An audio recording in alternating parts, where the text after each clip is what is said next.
Aujourd'hui, on va voir 5 façons de mettre un petit pont qui passeront quasiment à tous les coups. C'est parti. Numéro 5, la fausse passe. Ce petit pont peut vraiment être très pratique si tu te retrouves notamment bloqué au niveau des lignes de touche.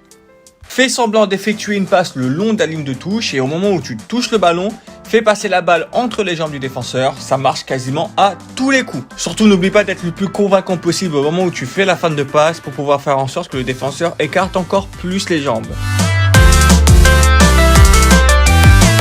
Numéro 4, le soul roll ou bien le petit pont avec la semelle. Tu peux l'effectuer à n'importe quel endroit du terrain. Lorsque tu sens que le défenseur se jette sur toi, retourne ton corps vers le défenseur. Le fait de se retourner va inciter le défenseur à ralentir et lorsqu'il ralentira, il écartera forcément les jambes. À ce moment-là, fais passer la balle entre ses jambes en utilisant la semelle de ton pied. Numéro 3, le petit pont extérieur.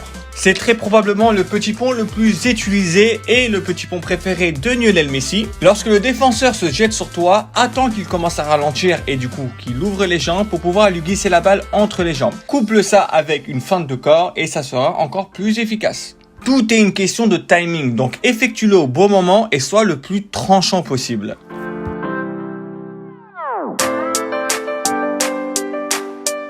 Numéro 2, la virgule intérieur-extérieur petit pont. Ok, ce petit pont est bien plus technique que les autres, mais il est largement plus stylé. Lorsque tu arrives en face de ton adversaire, effectue une légère feinte de corps pour pouvoir faire en sorte que le défenseur écarte ses jambes. Couple ça avec une virgule intérieur-extérieur qui va encore accentuer cette ouverture de jambes pour faire passer la balle entre ses jambes. J'ai dit beaucoup trop de fois le mot jambes.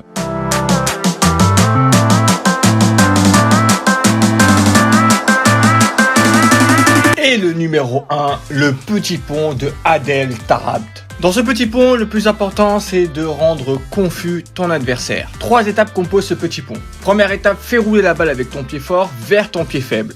Deuxième étape, touche la balle avec ton pied faible, histoire de la faire avancer un tout petit peu.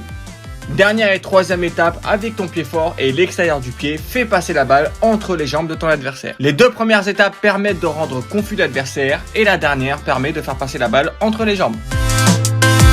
Voilà les gars, c'est la fin de cette vidéo, j'espère qu'elle vous aura plu. Si vous avez d'autres petits ponts à nous proposer, si vous voulez qu'on fasse un tuto sur d'autres petits ponts, n'hésitez pas à me le mettre dans les commentaires.